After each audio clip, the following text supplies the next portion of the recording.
Audiobooks for Everyone presents Dracula by Bram Stoker. Chapter 6. Mina Murray's Journal. 24 July, Whitby. Lucy met me at the station, looking sweeter and lovelier than ever, and we drove up to the house at the Crescent in which they have rooms. This is a lovely place. The little river, the Esk, runs through a deep valley, which broadens out as it comes near the harbor. A great viaduct runs across with high piers, through which the view seems somehow further away than it really is. The valley is beautifully green, and it is so steep that when you are on the high land on either side you look right across it, unless you are near enough to see down. The houses of the old town, the side away from us, are all red-roofed, and seem piled up one over the other anyhow, like the pictures we see of Nuremberg. Right over the town is the ruin of Whitby Abbey, which was sacked by the Danes, and which is the scene of part of Marmion, where the girl was built up in the wall. It is a most noble ruin, of immense size and full of beautiful and romantic bits. There is a legend that a white lady is seen in one of the windows. Between it and the town there is another church, the parish one, round which is a big graveyard all full of tombstones. This is to my mind the nicest spot in Whitby, for it lies right over the town, and has a full view of the harbor and all up the bay to where the headland called Kettleness stretches out into the sea. It descends so steeply over the harbor that part of the bank has fallen away, and some of the graves have been destroyed. In one place, part of the stonework of the graves stretches out over the sandy pathway far below.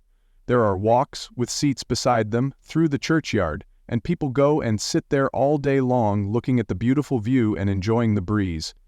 I shall come and sit here very often myself and work. Indeed, I am writing now, with my book on my knee, and listening to the talk of 3 old men who are sitting beside me. They seem to do nothing all day but sit up here and talk.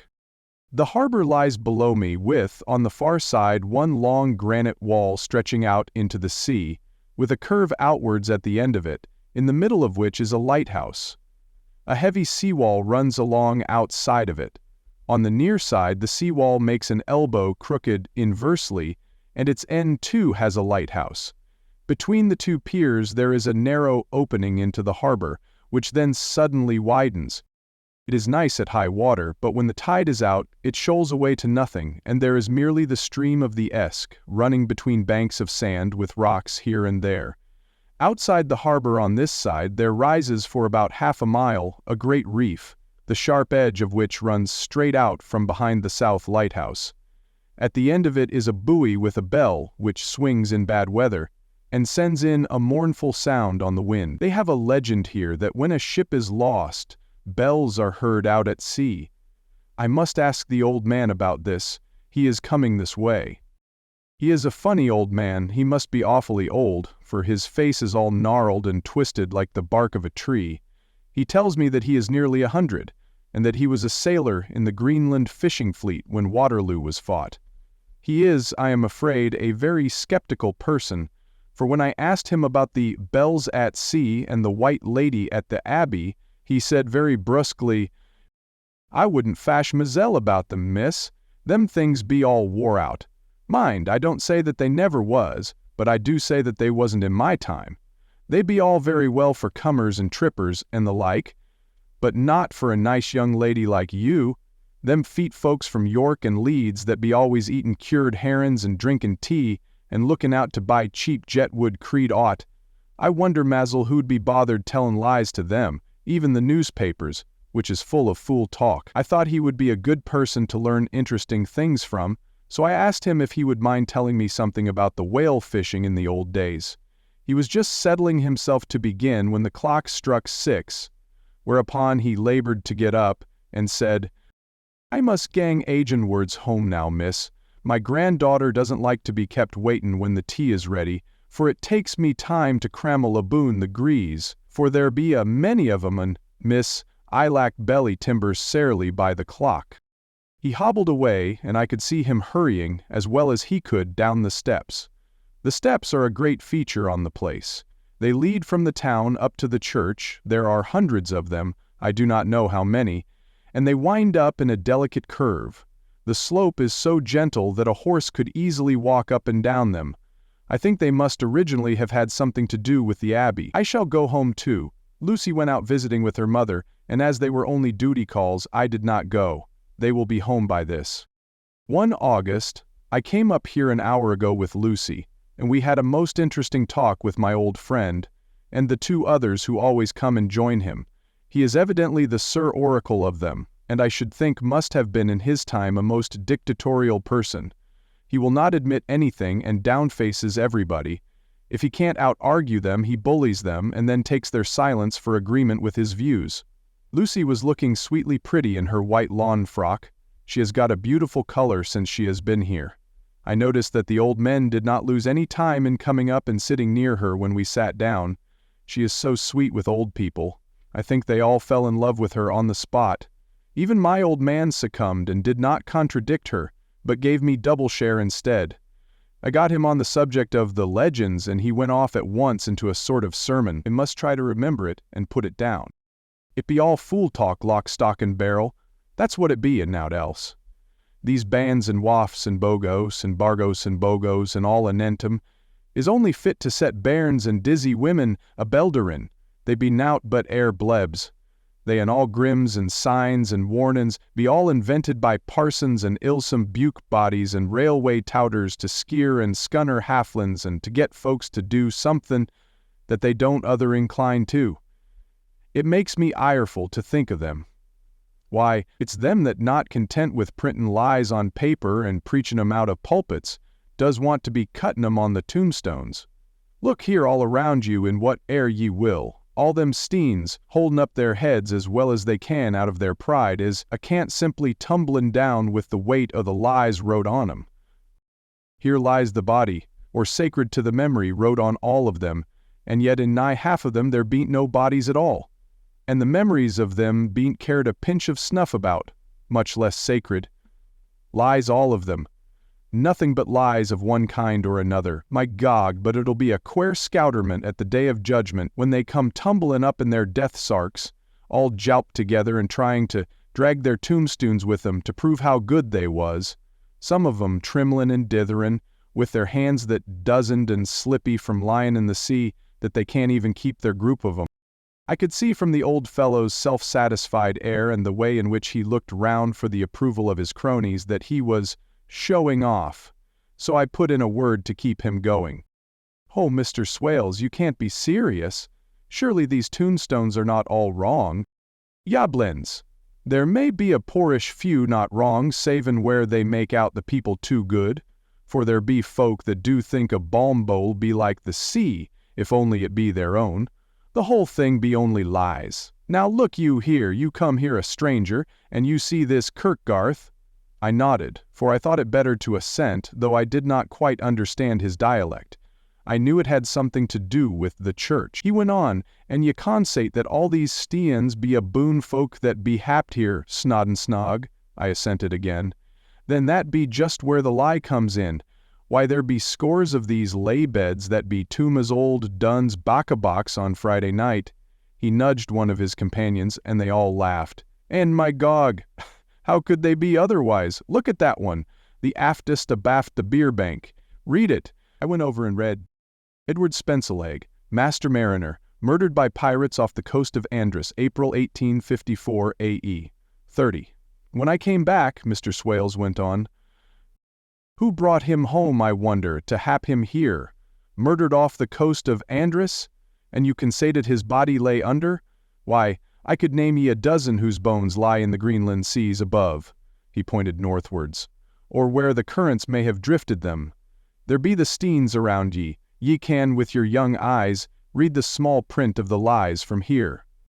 This Braithwaite Lowry, I knew his father, lost in the Lively off Greenland in 20, or Andrew Woodhouse, drowned in the same seas in 1777, or John Paxton, drowned off Cape Farewell a year later, or old John Rawlings, whose grandfather sailed with me, drowned in the Gulf of Finland in 50. Do ye think that all these men will have to make a rush to Whitby when the trumpet sounds? I have me antherems aboot it. I tell ye, that when they got here, they'd be jomlin' and jostlin' one another that way that it would be like a fight up on the ice in the old days.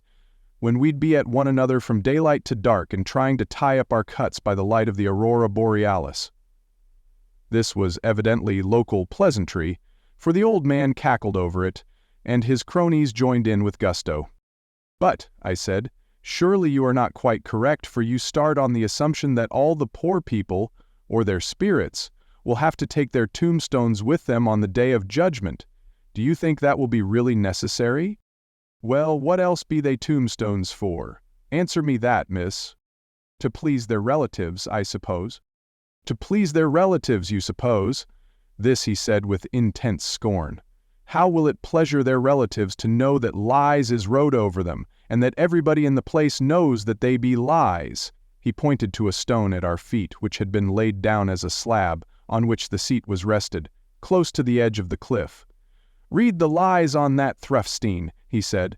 The letters were upside down to me from where I sat, but Lucy was more opposite to them, so she leant over and read, "Sacred to the memory of George Cannon, who died in the hope of a glorious resurrection on July 29, 1873, falling from the rocks at Kettleness. This tomb was erected by his sorrowing mother to her dearly beloved son. He was the only son of his mother, and she was a widow." "Really, Mr. Swales, I don't see anything very funny in that." She spoke her comment very gravely and somewhat severely. "Ye don't see aught funny? Ha, ha! But that's because ye don't gawm. The sorrowin' mother was a hellcat that hated him because he was a crooked, a regular lammeter he was, and he hated her so that he committed suicide in order that she mightn't get an insurance she put on his life. He blew nigh the top of his head off with an old musket that they had for scarin' the crows with. 'Twarn't for crows then, for it brought the clegs and the doups to him. That's the way he fell off the rocks, and as to hopes of a glorious resurrection, I've often heard him say massel that he hoped he'd go to hell, for his mother was so pious that she'd be sure to go to heaven, and he didn't want to addle where she was. Now, isn't that Steen at any rate?" He hammered it with his stick as he spoke. "A pack of lies? And won't it make Gabriel keckle when Geordie comes pantin' up the grease with the tombstone balanced on his hump, and asks it to be took as evidence?" I did not know what to say, but Lucy turned the conversation as she said, rising up, "Oh, why did you tell us of this? It is my favorite seat, and I cannot leave it, and now I find I must go on sitting over the grave of a suicide." "That won't harm ye, my pretty, and it may make poor Geordie gladsome to have so trim a lass sittin' on his lap. That won't hurt ye. Why, I've sat here off and on for nigh 20 years past, and it hasn't done me no harm. Don't ye fash about them as lies under ye, or that doesn't lie there either. It'll be time for ye to be getting scart when ye see the tombstones all run away with, and the place as bare as a stubble field. There's the clock, and I must gang. My service to ye, ladies," and off he hobbled. Lucy and I sat a while, and it was all so beautiful before us that we took hands as we sat, and she told me all over again about Arthur and their coming marriage. That made me just a little heartsick, for I haven't heard from Jonathan for a whole month. The same day, I came up here alone, for I am very sad. There was no letter for me. I hope there cannot be anything the matter with Jonathan. The clock has just struck 9. I see the lights scattered all over the town, sometimes in rows where the streets are, and sometimes singly. They run right up the Esk and die away in the curve of the valley. To my left the view is cut off by a black line of roof of the old house next the abbey. The sheep and lambs are bleating in the fields away behind me, and there is a clatter of a donkey's hoofs up the paved road below. The band on the pier is playing a harsh waltz in good time, and further along the quay there is a Salvation Army meeting in a back street. Neither of the bands hears the other, but up here I hear and see them both.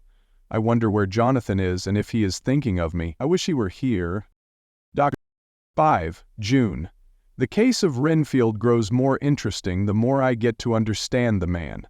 He has certain qualities very largely developed: selfishness, secrecy, and purpose. I wish I could get at what is the object of the latter. He seems to have some settled scheme of his own, but what it is I do not yet know.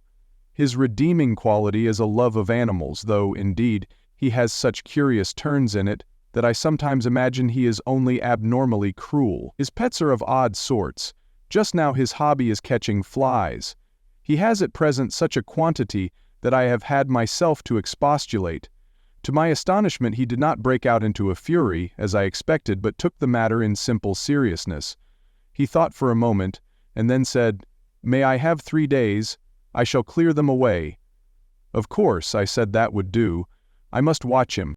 18 June, he has turned his mind now to spiders, and has got several very big fellows in a box. He keeps feeding them with his flies, and the number of the latter is becoming sensibly diminished, although he has used half his food in attracting more flies from outside to his room. 1 July, his spiders are now becoming as great a nuisance as his flies, and today I told him that he must get rid of them. He looked very sad at this, so I said that he must clear out some of them, at all events. He cheerfully acquiesced in this, and I gave him the same time as before, for reduction. He disgusted me much while with him, for when a horrid bly bloated with some carrion food buzzed into the room, he caught it, held it exultantly for a few moments between his finger and thumb, and before I knew what he was going to do, put it in his mouth and ate it.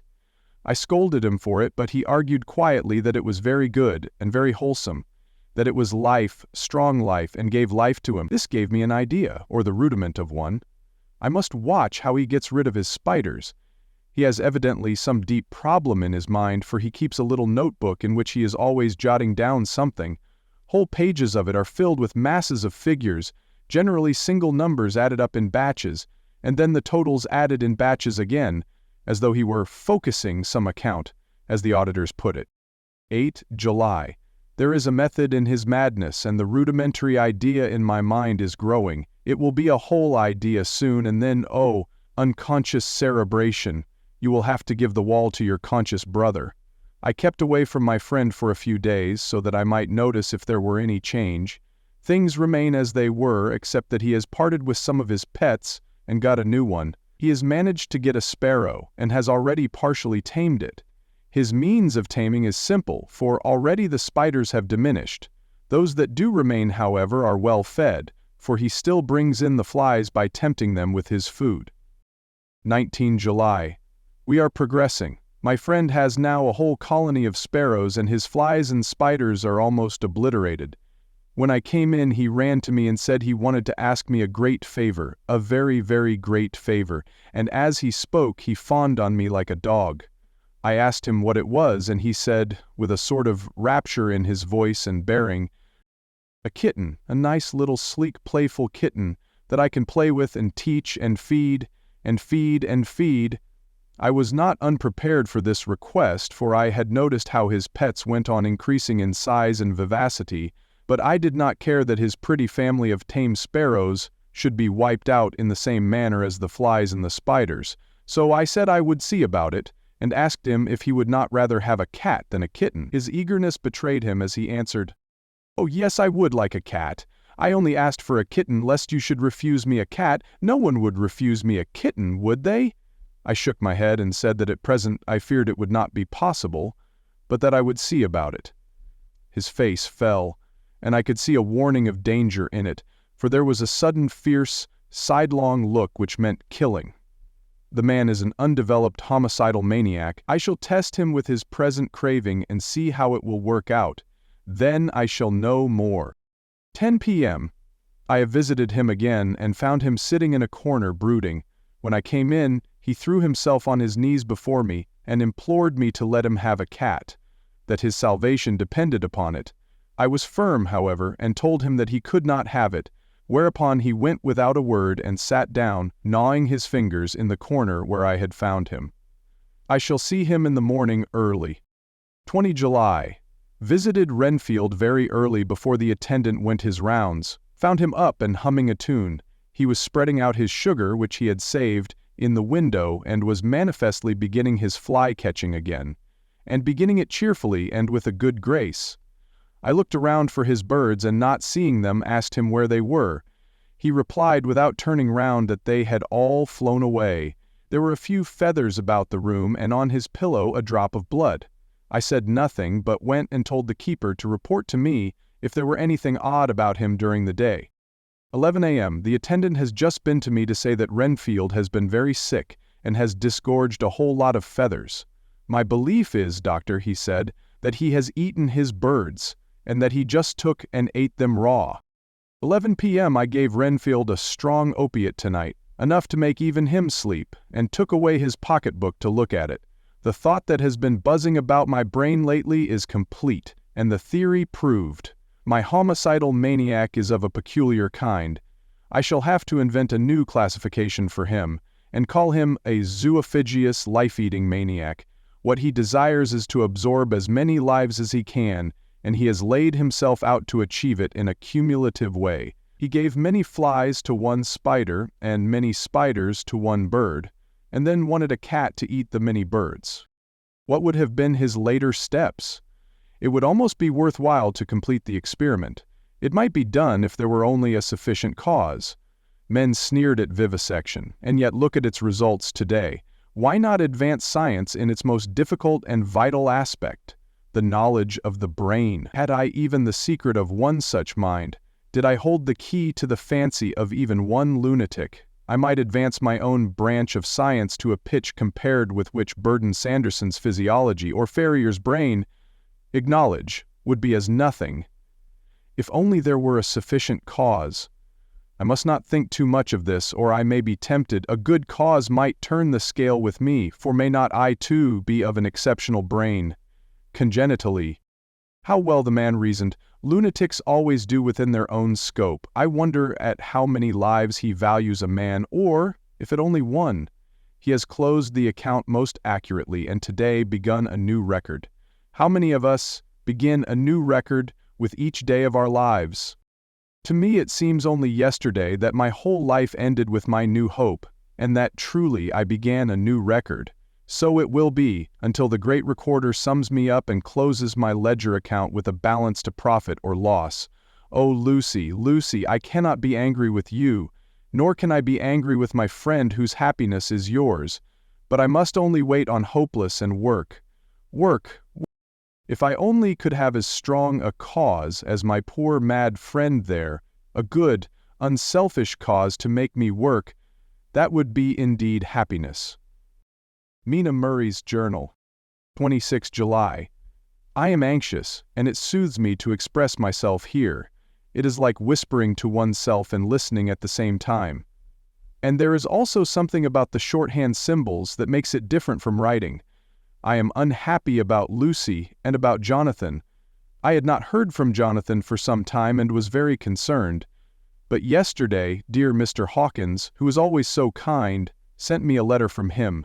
I had written asking him if he had heard, and he said the enclosed had just been received. It is only a line dated from Castle Dracula and says that he is just starting for home. That is not like Jonathan. I do not understand it, and it makes me uneasy.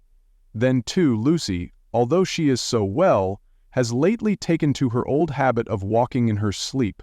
Her mother has spoken to me about it, and we have decided that I am to lock the door of our room every night. Mrs. Westenra has got an idea that sleepwalkers always go out on roofs of houses and along the edges of cliffs, and then get suddenly wakened and fall over with a despairing cry that echoes all over the place. Poor dear, she is naturally anxious about Lucy, and she tells me that her husband, Lucy's father, had the same habit, that he would get up in the night and dress himself and go out if he were not stopped. Lucy is to be married in the autumn, and she is already planning out her dresses and how her house is to be arranged. I sympathize with her, for I do the same, only Jonathan and I will start in life in a very simple way and shall have to try to make both ends meet. Mr. Holmwood, he is the Honor Arthur Holmwood, only son of Lord Godalming, is coming up here very shortly, as soon as he can leave town, for his father is not very well, and I think dear Lucy is counting the moments till he comes. She wants to take him up to the seat on the churchyard cliff and show him the beauty of Whitby. I dare say it is the waiting which disturbs her. She will be all right when he arrives. 27 July. No news from Jonathan. I am getting quite uneasy about him, though why I should I do not know, but I do wish that he would write, if it were only a single line. Lucy walks more than ever, and each night I am awakened by her moving about the room. Fortunately, the weather is so hot that she cannot get cold, but still the anxiety and the perpetually being wakened is beginning to tell on me, and I am getting nervous and wakeful myself. Thank God Lucy's health keeps up. Mr. Holmwood has been suddenly called to ring to see his father, who has been taken seriously ill. Lucy frets at the postponement of seeing him, but it does not touch her looks. She is a trifle stouter and her cheeks are a lovely rose pink. She has lost that anemic look which she had. I pray it will all last. 3 August. Another week gone, and no news from Jonathan, not even to Mr. Hawkins, from whom I have heard. Oh, I do hope he is not ill. He surely would have written. I look at that last letter of his, but somehow it does not satisfy me. It does not read like him, and yet it is his writing, there is no mistake of that. Lucy has not walked much in her sleep the last week, but there is an odd concentration about her which I do not understand. Even in her sleep she seems to be watching me. She tries the door and, finding it locked, goes about the room searching for the key. 6th August. Another 3 days and no news. This suspense is getting dreadful. If I only knew where to write to, or where to go to, I should feel easier, but no one has heard a word of Jonathan since that last letter. I must only pray to God for patience. Lucy is more excitable than ever, but is otherwise well. Last night was very threatening, and the fishermen say that we are in for a storm. I must try to watch it and learn the weather signs. Today is a gray day, and the sun as I write is hidden in thick clouds high over Kettleness. Everything is gray, except the green grass, which seems like emerald amongst it. Gray earthy rock, gray clouds, tinged with the sunburst at the far edge, hang over the gray sea, into which the sand points stretch like gray fingers. The sea is tumbling in over the shallows and the sandy flats with a roar, muffled in the sea mists drifting inland. The horizon is lost in a gray mist. All is vastness. The clouds are piled up like giant rocks, and there's a brool over the sea that sounds like some presage of doom. Dark figures are on the beach here and there, sometimes half shrouded in the mist, and seem men like trees walking. The fishing boats are racing for home and rise and dip in the groundswell as they sweep into the harbor, bending to the scuppers. Here comes old Mr. Swales. He is making straight for me, and I can see by the way he lifts his hat that he wants to talk. I have been quite touched by the change in the poor old man. When he sat down beside me, he said in a very gentle way, "I want to say something to you, miss." I could see he was not at ease, so I took his poor old wrinkled hand in mine and asked him to speak fully. So he said, leaving his hand in mine, "I'm afraid, my dearie, that I must have shocked you by all the wicked things I've been saying about the dead and such like, for weeks past. But I didn't mean 'em, and I want you to remember that when I'm gone. We odd folks that be daffled, and with one foot abaft the crocool, don't altogether like to think of it, and we don't want to feel scarred of it, and that's why I've took to making light of it, so that I'd cheer up my own heart a bit. But Lord love ye, miss, I ain't afraid of dying, not a bit, only I don't want to die if I can help it. My time must be nigh at hand now, for I be odd, and 100 years is too much for any man to expect, and I'm so nigh it that the odd man is already whettin' his scythe. Ye see, I can't get out of the habit of caffin about it all at once. The shafts will wag as they be used to. Some day soon the angel of death will sound his trumpet for me. But don't ye duel and greet, my dearie," for he saw that I was crying. "If he should come this very night, I'd not refuse to answer his call, for life be after all only a waitin' for somethin' else than what we're doin', and death be all that we can rightly depend on. I'm incontent, for it's comin' to me, my dearie, and comin' quick. It may be comin' while we be lookin' and wonderin'. Maybe it's in that wind out over the sea, that's bringin' with it loss and wreck, and sore distress and sad hearts. Look, look," he cried suddenly. "There's somethin' in that wind and in the host beyond that sounds and looks and tastes and smells like death. It's in the air. I feel it comin'. Lord, make me answer cheerful when my call comes." He held up his arms devoutly and raised his hat. His mouth moved as though he were praying. After a few minutes' silence he got up, shook hands with me and blessed me, and said goodbye and hobbled off. It all touched me, and upset me very much. I was glad when the Coast Guard came along with his spyglass under his arm. He stopped to talk with me as he always does, but all the time kept looking at a strange ship. "I can't make her out," he said. "She's a Russian by the look of her, but she's knocking about in the queerest way. She doesn't know her mind a bit. She seems to see the storm coming but can't decide whether to run up north in the open or to put in here. Look there again. She is steered mighty strangely, for she doesn't mind the hand on the wheel, changes about with every puff of wind. We'll hear more of her before this time tomorrow."